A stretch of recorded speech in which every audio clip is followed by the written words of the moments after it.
So an overview of today's presentation. In response to current infectious diseases, COVID-19, HPV, MRSA, and popularity of ultrasound as a cornerstone in the diagnosis and treatment of patients in obstetrics, gynecology, and assisted reproductive technology, particularly in monitoring ovarian response and follicle growth during IVF. Medical teams need to consider the contamination risk of reusing endocavity ultrasound probes, transducers between patients as a vector for pathogen transmission. The webinar learning objectives will cover how to apply the Spalding classification to determine the minimum level of disinfection for reprocessing reusable ultrasound probes, insights into evidence-based research that shows the risk of infection transmission associated with endocavity probes, overview of outbreaks, case reports, and hospital recall for patients exposed to infectious transmissions from probes, and learn about the global standard for a practice for reprocessing endocavity probes, including the Joint Commission International and other equivalent organizations' accreditation requirements. And I would now like to introduce you to our presenter, Dr. David Weber. Dr. David Weber is board certified in internal medicine, infectious disease, critical care medicine, and preventative medicine. His research career has focused on healthcare-associated infections, antibiotic stewardship, new and emergent diseases, and vaccine implementation. He has published over 470 peer-reviewed scientific papers. And I would now like to hand the presentation over to Dr. Weber. Thank you. It's a great pleasure to be able to speak to you today from the United States. I particularly appreciate your taking a time out from what I know is a very busy day to hear this presentation on endocavity probes, problems with contamination, and ways to avoid that through disinfection. There are, of course, a number of guidelines on reprocessing ultrasound transducers. You can see on the left the guideline from ACIPC, and you can see on the right the CDC guideline from 2008, which we are revising. I'll have you note there that I was a co-author of the 2008 guideline from the Centers for Disease Control and Prevention. And these represent the standards, of course, the ACIPC in Australia, New Zealand, and for reprocessing reusable medical devices. And of course, the CDC guideline represents the standards for the United States. Of course, as you can see here, these standards in the United States are applied by the Joint Commission for International Accreditation Standards, both in the United States and abroad. And of course, ACHS International applies this for accreditation as well. So these standards by these organizations then become standards for clinical practice across the world. So here, of course, is our transducer probe. Probes are classified as reusable medical devices.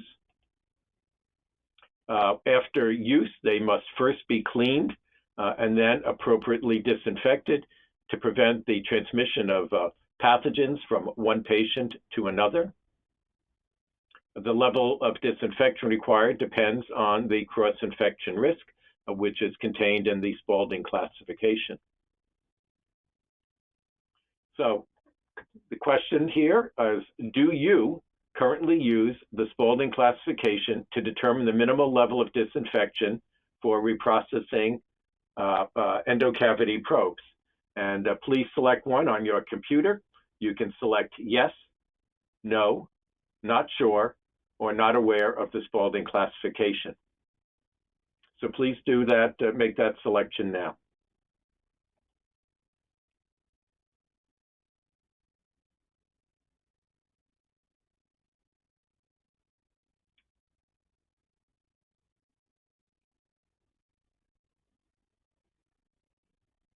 We'll give you a few minutes or a few seconds to go ahead and complete your selection. So let's see what people voted here. Yes, 26%. No, only 8% there. Not sure, 32%, and not aware of the Spaulding classification, 34%. So fairly even distribution between yes, not sure, and not aware of the Spaulding classification. We will be going over those in just a moment. So here is the Spaulding classification. This is decades old and has been revised somewhat to account for new diseases such as prion diseases. And it looks at the cross-infection risk as a high, medium, and low. And under the Spaulding classification, how a device is disinfected or sterilized depends on how it's used. A non-critical device is something that touches intact skin. So a probe that touched intact skin, or for that matter, like a blood pressure cuff, would require low-level disinfection. A semi-critical device is a probe that, or another device that touched non-intact skin or mucous membrane, which would include the vagina and rectum. Those would be semi-critical, and as we'll see, that will require high-level disinfection. And then we have critical devices. That's any device that enters the intravascular system or enters a sterile tissue, and ideally those should be sterilized or be sterile when used. So again, low-level disinfection for probes that contact intact skin or other devices. And of course, you can always use a higher level of disinfection these are what's minimally required. For semi-critical devices, it would be high-level disinfection. For critical devices, they ideally should be sterilized, but if that's not possible, they can be high-level disinfected and placed inside a sterile cover if placed into a sterile field to prevent contamination. Now, again, in the Spaulding classification, as you can see here, the level of disinfection and pathogens killed. So if you look at the pathogens which are listed on the left, at the top are the ones most resistant to disinfection. At the bottoms are the ones easiest to disinfect. You can see that sterilization is used in an absolute sense. It means complete elimination of all microbial growth. Low-level disinfection in the green arrow on the right includes envelope viruses. That, by the way, includes SARS-CoV-2, the cause of COVID-19, influenza A virus, and vegetative bacteria such as Staphylococcus aureus and E. coli.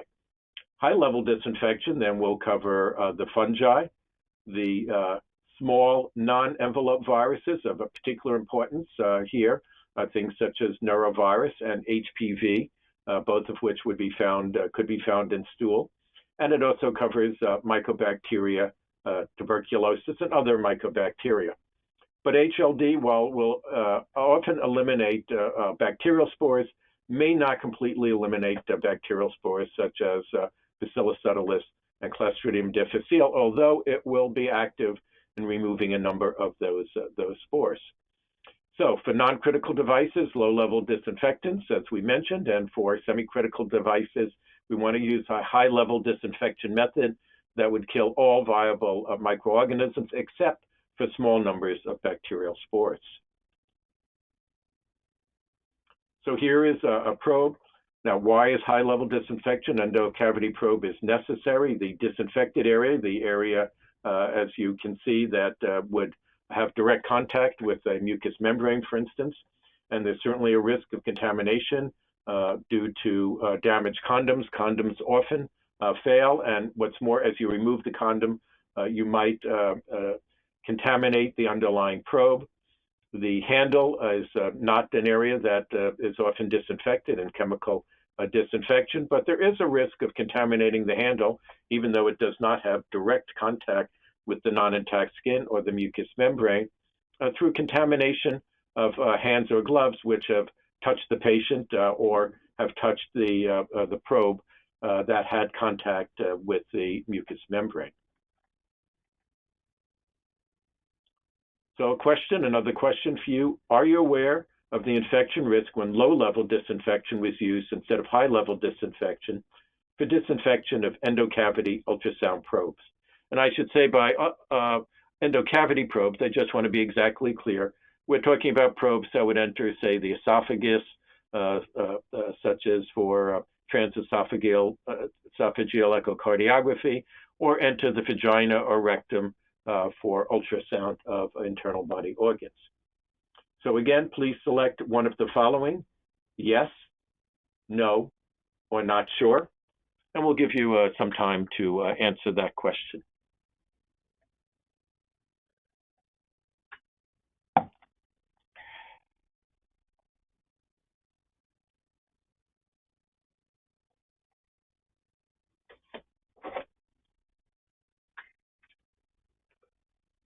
Good, excellent. Thank you for sharing your results with us. And I see about roughly 3/4 of you are aware of the infection risk when low-level disinfection is used instead of high-level disinfection, the disinfection of endocavity ultrasound probes. And then about 25% of you are either no or not sure. Again, this is an area that we're going to cover in some detail in just a few moments.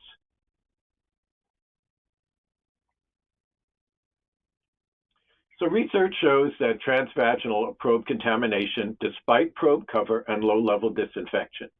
First of all, one should note that 10 to 15% of probe covers will have tears, allowing the entrance of microorganisms from the mucous membrane directly onto the probe. In one study, before disinfection, roughly a third of transvaginal probes that have had prevalent bacterial contamination after the probe sheet was removed. And again, this can either be through a damaged sheath or by contamination as the sheath is being removed there. 80% of probe handles have residual pathogens, including such pathogens such as MRSA, and even further, more proximal, 62% of transducer cables showed microbial contamination.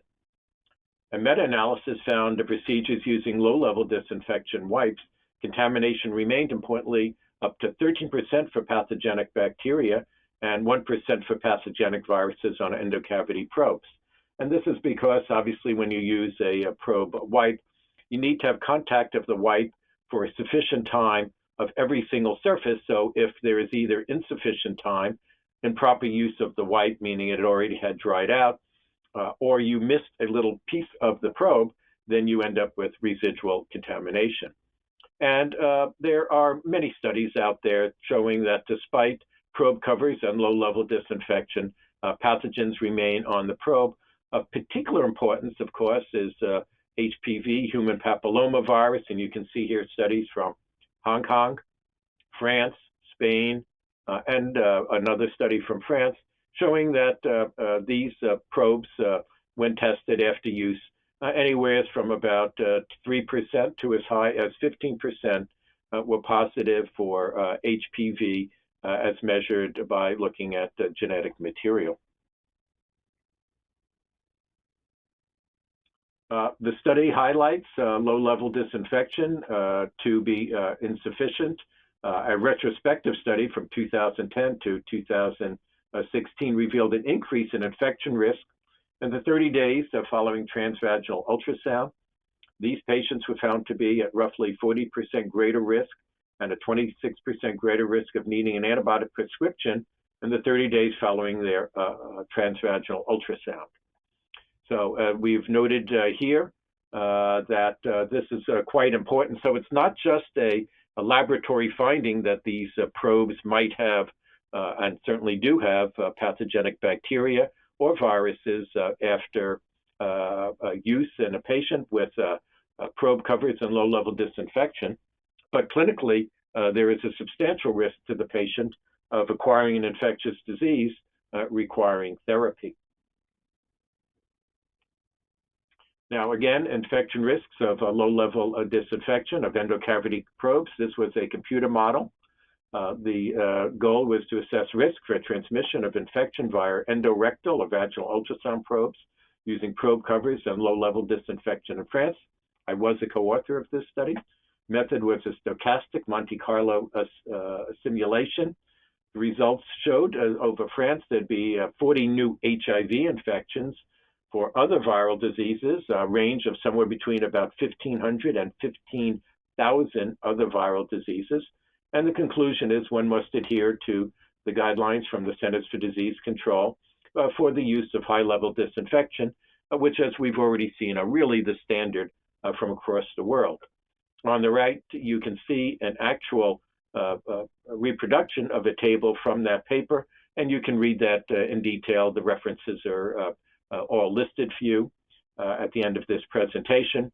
But you can see the risks include HIV, hepatitis B, hepatitis C, human herpes simplex virus 2, HPV, importantly, the most difficult to inactivate, CMV, and chlamydia trachomatis. So a variety of viral and bacterial pathogens that would remain on a used probe that could infect the other patient, and as you've seen in this modeling study, lead to a substantial number of infections in a country about the size of France.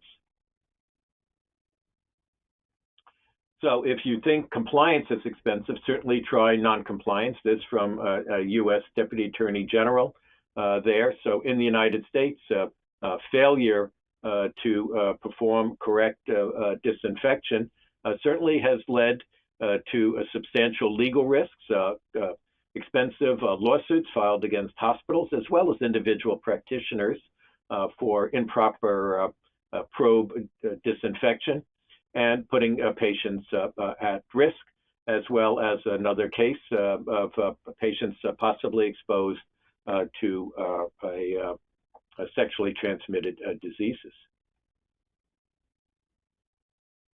So this is why disinfection of endocavity ultrasound probes is necessary. This is a general statement not specific to infection prevention, but to all diseases, in fact. Prevention is better than treatment, trying to cure a patient afterwards. I should say, by the way, prevention is always better in life, such as wearing seatbelts as another example. Always better to prevent injury than deal with the consequences afterwards. Healthcare facilities that follow evidence-based guidelines for disinfection of ultrasound probes can allow the key issue. We all want to protect our patients, and that's what high-level disinfection allows. We decrease contamination, and we decrease healthcare-associated infections. Up to 70% of healthcare-associated infections are preventable using existing infection prevention practices detailed in the guidelines that we already mentioned. Now, in terms of devices, infection transmission occurs due to really three things. Inadequate cleaning. Cleaning, and I'll say this again, cleaning must precede disinfection. Cleaning removes 2 to 4 logs of organisms. Improper selection and use of a disinfecting agent. Whatever method you use for disinfection, you need to follow the manufacturer's instructions and follow them rigorously. So for a chemical disinfection, you obviously need the proper concentration, proper use, and safety. And then failure to follow recommended cleaning and disinfection practices and procedures. Focus on guidelines on high-level disinfection endocavity probes classified as semi-critical, again, with 3 steps to reduce the contamination risk. Thorough cleaning after each use, particularly if you're using, of course, ultrasound gel, those must be carefully removed. Then, following appropriate and thorough cleaning, high-level disinfection. And again, for added safety, the device should be covered with a single-use probe cover before the next patient examination there.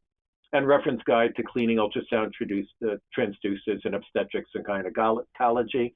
So again, for a transvaginal probe, for instance, you want to use a cover and high-level disinfection.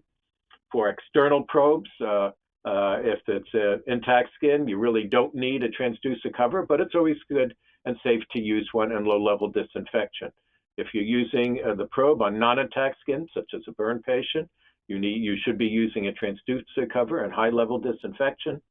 If you're using amniocentesis or suprapubic bladder tap, again, you can use a transducer cover and high-level disinfection.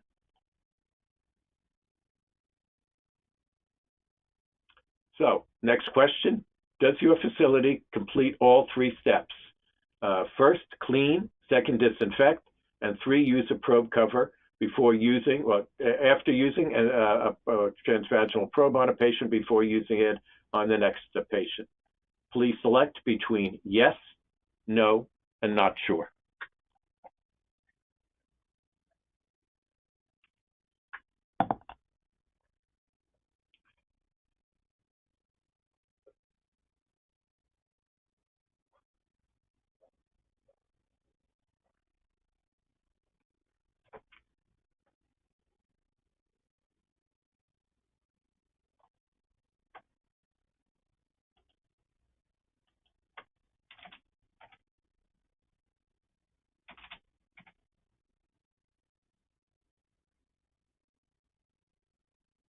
And again, I can see that 80% of you are in fact following the guidelines and recommendations from international organizations that we just mentioned.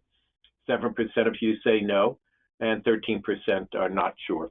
Again, we'll be discussing this in more detail in a few moments.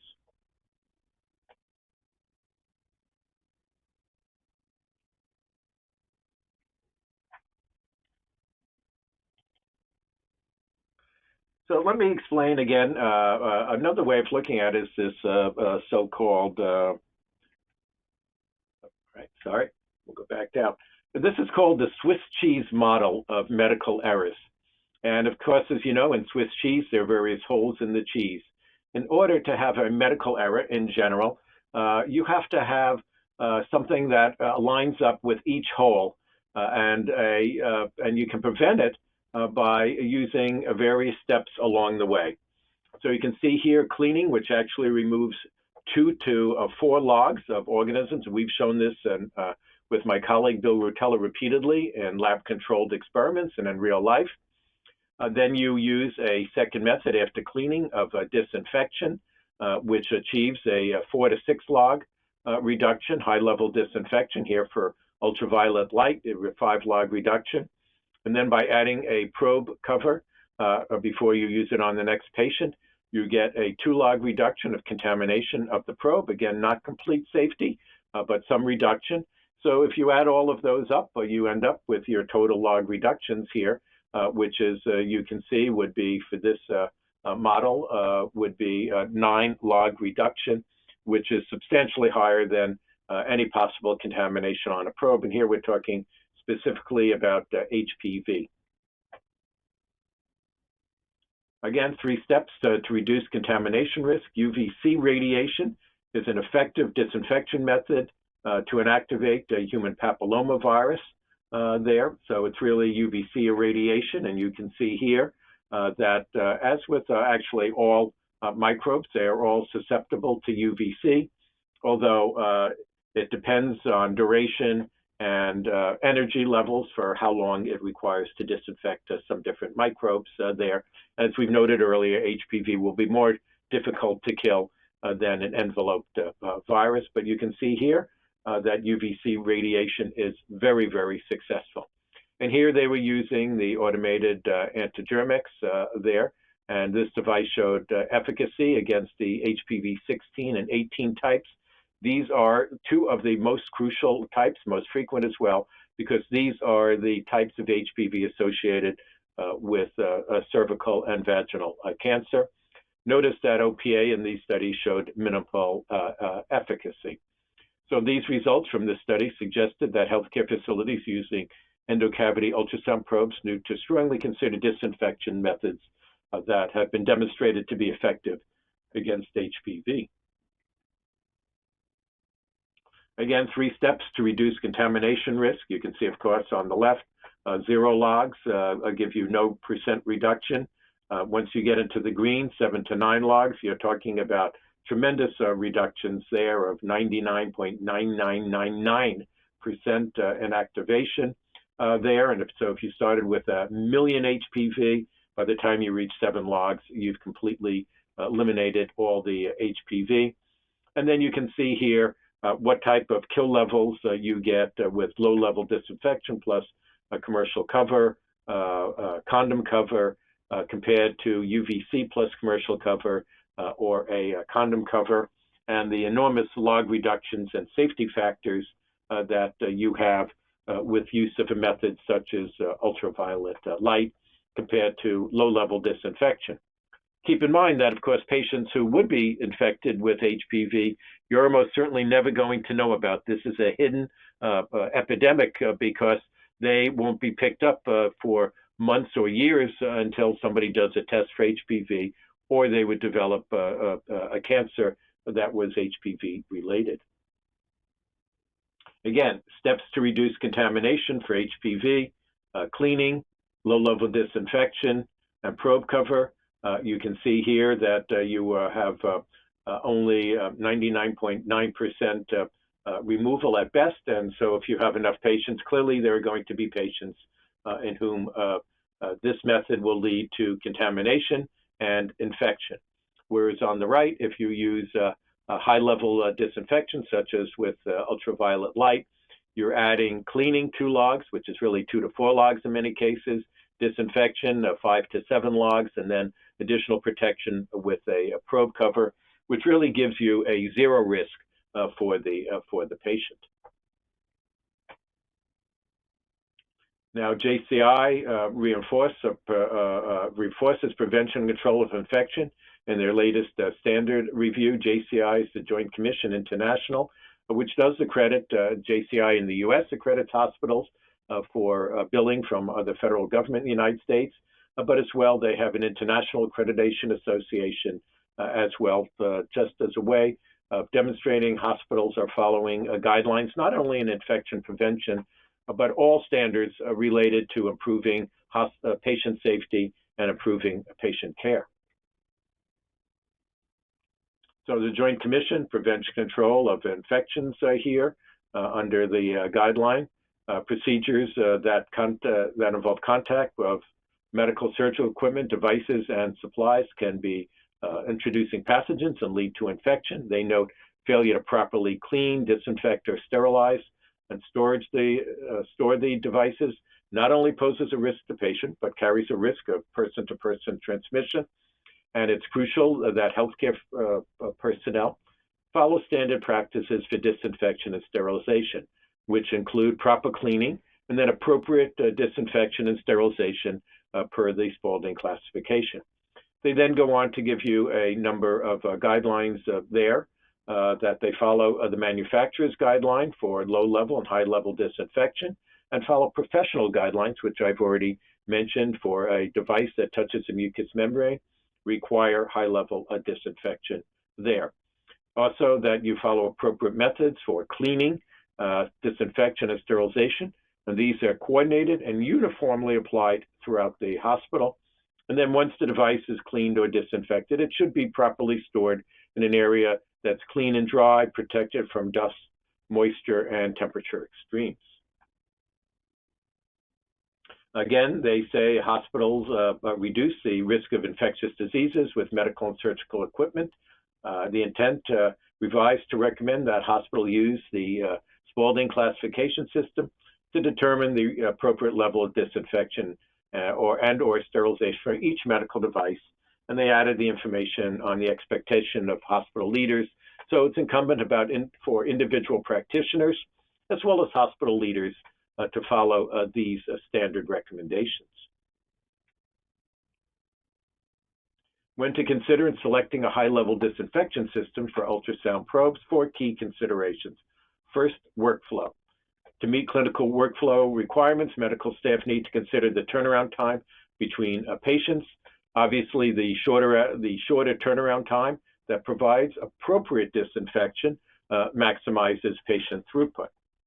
Traceability, you certainly want to keep records of high-level disinfection, making sure that the disinfection occurred properly and the system worked.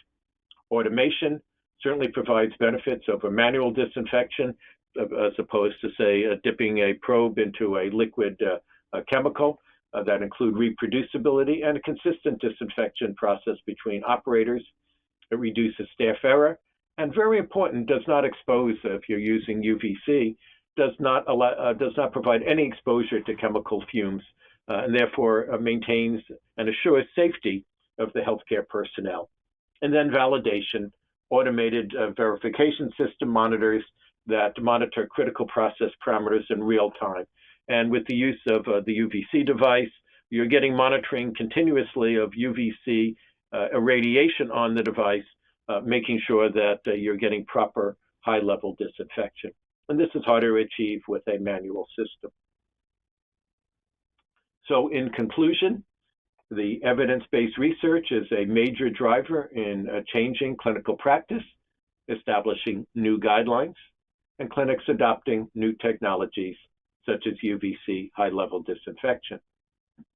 Published research papers show ultrasound probes are a potential source of infectious transmission, posing a new challenge for infection prevention. Not all research is of sufficient quality to inform clinical decision-making. Therefore, you need to critically assess the evidence before you use it, not only for ultrasound probes, but for everything you do in medicine. Comparing low-level disinfection practice to high-level disinfection process and reprocessing ultrasound probes, of course, the subject of our talk. And I've shown you the evidence as well as the guidelines, which are certainly appropriate and provide a solid rationale for why high-level disinfection should be used over low-level disinfection. Ultimately, it all comes down to high-level disinfection ensures patient safety, and certainly use of the ultraviolet C device it makes things easier, as well as protecting your healthcare personnel. So, three major aspects of evidence you need to critically evaluate. Validity, can you trust it? For low-level disinfection, only a 4-log reduction. Impact, are the results I've shown you in the research clinically important? I hope I've convinced you that use of low-level disinfection places your patients at risk for acquisition of an infectious agent that was present in a previously studied patient, and the contamination of the probe occurred and remained on the probe despite low-level disinfection. Not only potentially, but actually that could lead to infection of the next patient. And applicability, can you apply this to your patients? So we have finished our lecture part of why high-level disinfection is necessary for endocavity ultrasound probes. I'm happy now over the rest of the time for this presentation to answer any of your specific questions that you might have. Wonderful. Thank you so much, Dr. Weber. And we're obviously going to be taking questions now. So if you haven't done so already, go ahead and type any questions that you have into the questions box in your control panel, but we do have some questions coming in. Okay.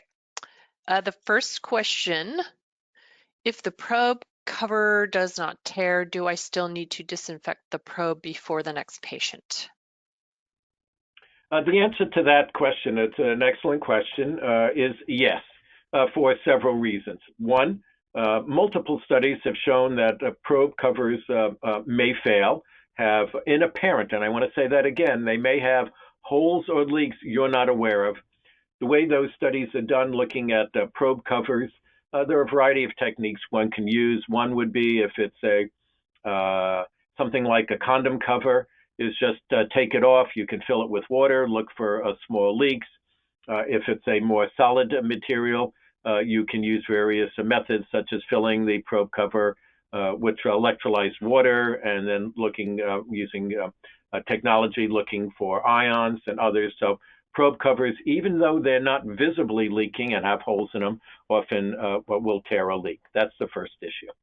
The second is it is almost impossible to physically remove a probe cover by pulling it off and have 100% assurity you're not contaminating the underlying probe. So if you have even gloved hands and you accidentally touch the probe cover to the probe as it's being removed, or your hands which have touched the probe or have touched the patient's mucous membranes now touch the probe, then you will contaminate it. And again, that's not visible. So one, the probe covers, and I've shown you the evidence, often fail. And two, then when you look at the underlying probe, despite the probe cover, you will find in a substantial number of cases, meaning 15 to 50%, very high numbers, you will find microbes on that probe that clearly are patient-related, not environmental related. By that, I mean you're finding things such as HPV, Staph aureus, E. coli, Klebsiella, not simple skin flora that might be in the air, such as coagulase negative staphylococci or other relatively non-virulent organisms. So again, probe covers can never be used with the surety of maintaining the underlying probe pathogen-free. And again, that's why the recommendation is first thorough cleaning, in part to remove the gel that might be on the probe, but to remove a substantial number of the organisms, and then followed by high-level disinfection, which is giving you 4 to 6 logs of additional removal of organisms. But again, the probe cover does help prevent high-level contamination, and I certainly recommend its use. Again, we want to use a system that is most protective for patients. Thank you. Great, thank you. Next question.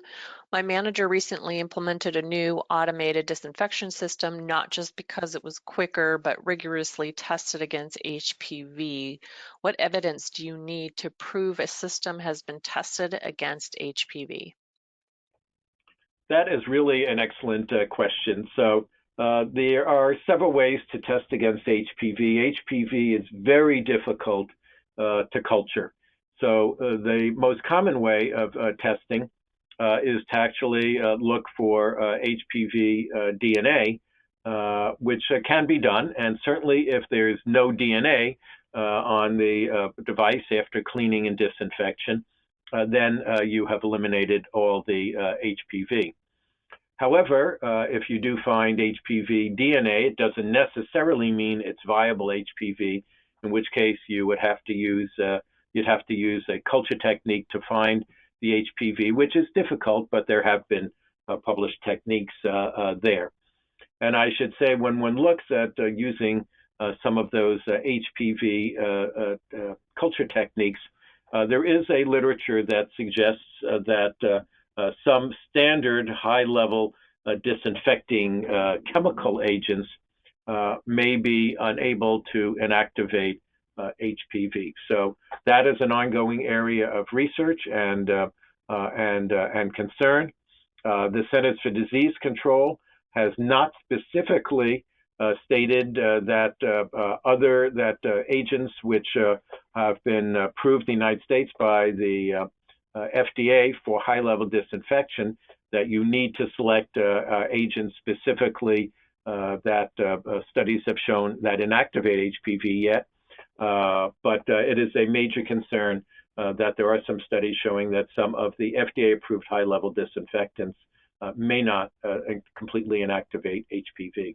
And as I've noted already, UVC light will, with sufficient time and energy, which is built into the UVC device we've discussed, will completely inactivate HPV, as they will inactivate all other microorganisms, although they will not necessarily inactivate 100% of the spores at the time that's being used on these devices. Thank you. Great. All right, next question. If I clean an HLD and if I clean an HLD the probe and achieve over a 6.5 log reduction, why do I need a probe cover? I get a better image clarity without it, and it would save time. Again, if you're using cleaning and appropriate disinfection, you are over 10 to the 6th, and therefore you would meet the guidelines for a high-level disinfection and would not need a probe cover. Again, it's just the professional groups making recommendations, just wanting to have multiple layers of safety, so that if in the chance one of your technologists, technicians, or nurses did not adequately clean the object, and therefore now you're only using the high-level disinfection, the probe cover is giving you added protection.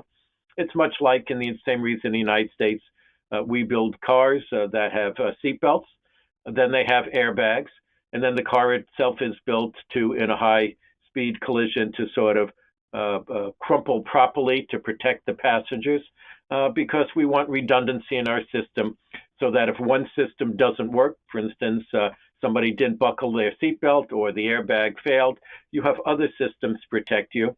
And the same thing is true in medicine.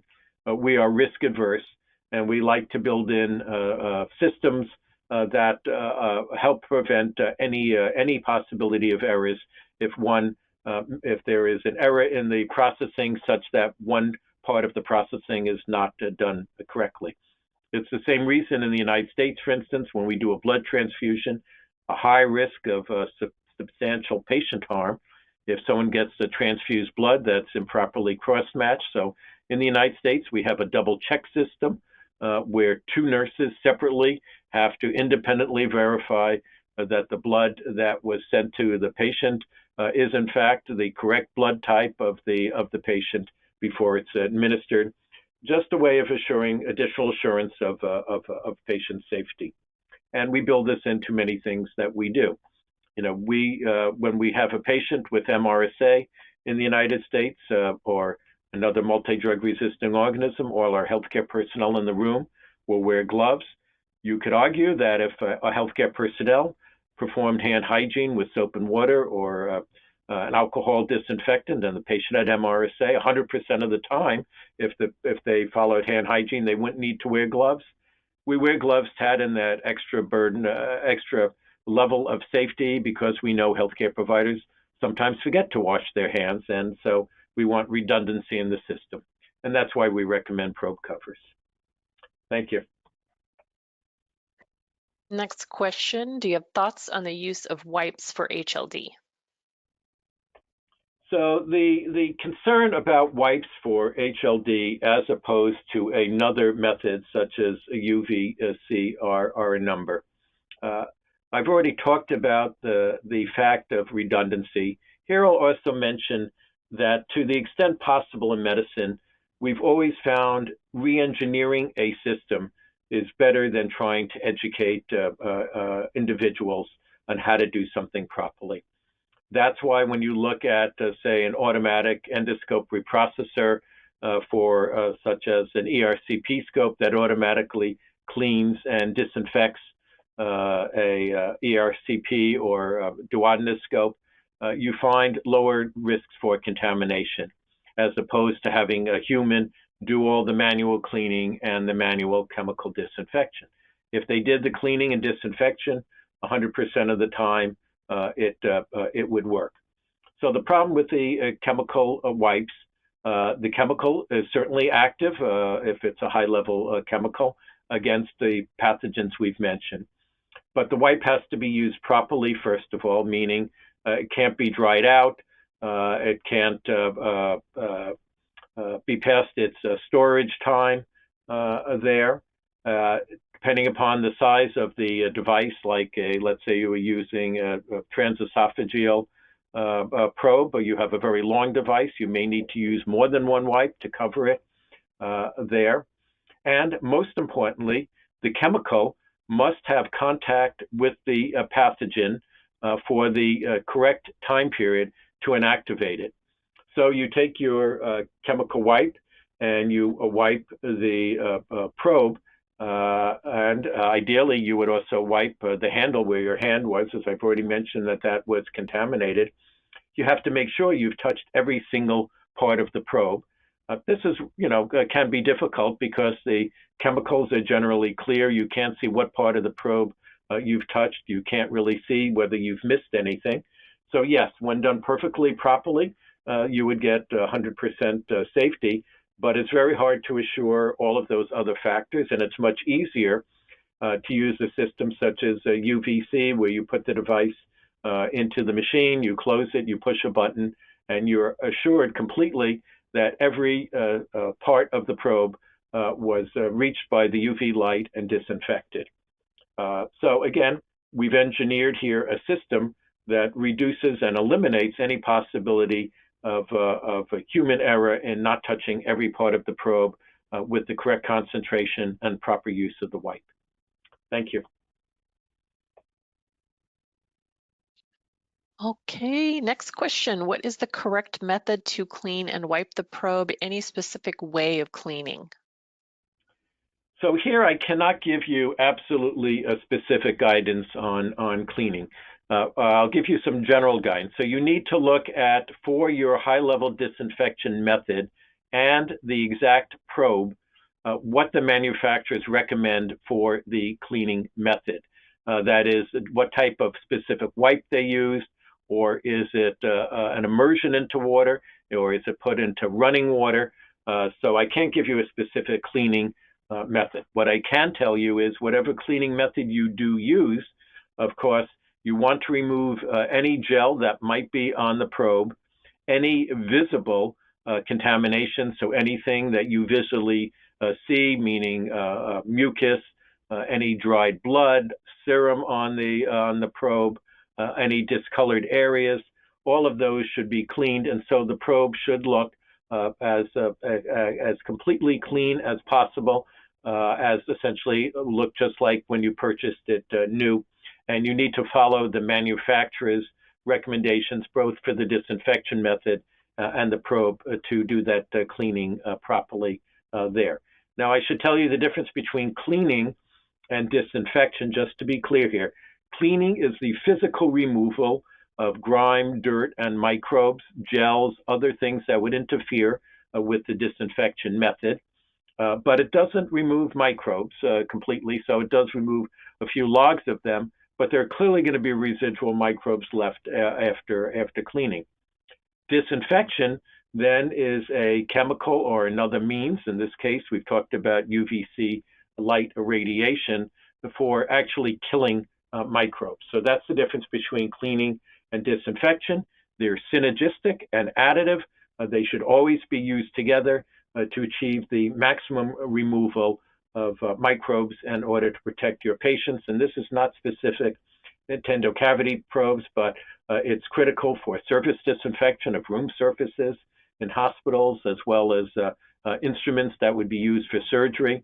Cleaning always precedes disinfection and sterilization of any reused object. Now, of course, if it's a single-use object, after it had contact with the patient, you're throwing it away, then it needs neither cleaning nor disinfection.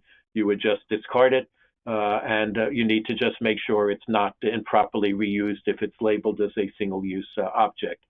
There, an example of that would be, say, a single-use plastic specular for doing a vaginal examination. After it's used, you would just discard it. Thank you for that question. Great. Next question. Well, thank you, Dr. Weber, for the wonderful talk. And her question is, do cancer patients have a higher risk of being infected by HPV from a dirty probe compared to normal patients? So that's a very good question. I'm not aware of good studies on that. Certainly, patients who had damaged mucosa that would allow easier entry of HPV, inflamed or damaged mucosa, would be at higher risk. But likely, patients who have compromised T cell immunity or antibodies would be infected potentially with a lower dose of HPV than somebody with a healthy rectum or vagina. So the answer undoubtedly is yes, they will be at greater risk of being exposed to HPV, of infection, although I'm not aware of a specific study that's really looked at that risk carefully. But based on everything else we know about acquisition of infections in patients who are immunocompromised that are occurring via the mucous membrane, an example, of course, is SARS-CoV-2, except it's the respiratory system. It's here. If you're immunocompromised, you're one, at greater risk of infection, and two, if infected, you're clearly at greater risk of consequences of that infection. So, as you know, it's well known that if you have infection with HIV and then you become infected with HPV, your risk of then developing an HPV-related cancer is certainly much higher, as it is for other infectious agents that would be acquired via mucous membranes, such as cytomegalovirus or Epstein-Barr virus as well.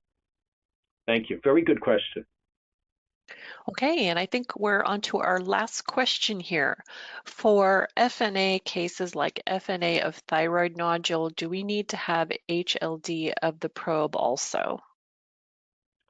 So if you're using the probe on intact skin, such as for, yeah, as you said, a biopsy of a thyroid nodule, or an amniocentesis, or for putting in an intravascular line, we widely use these for putting in subclavian lines. The answer in the United States, again, cleaning and low-level disinfection are considered adequate.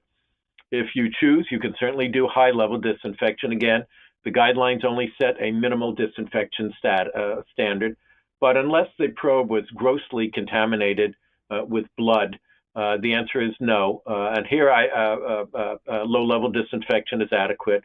And the fact that there might be some minimal blood on the probe, low-level disinfection is what is recommended in the United States for those endocavity probes used on external surfaces. Again, there's no reason you can't perform high-level disinfection, but that is not part of the U.S. Standards. Thank you for that final question. Great. And before we wrap up, did you have any final thoughts you'd like to share? Yes, thank you very much. First of all, I want to thank you all for participating in this talk and for your excellent questions. I know everybody is always busy, so I appreciate your time. And I just want to make the final point again that proper cleaning, high-level disinfection, and proper use of ultrasound probes, as we've mentioned, protects your patients from developing healthcare-associated infections. And certainly, the first rule of medicine is do no harm. We certainly want to use the probes correctly, which we do, to improve patient care using them diagnostically. But we certainly want to protect our patients at the same time.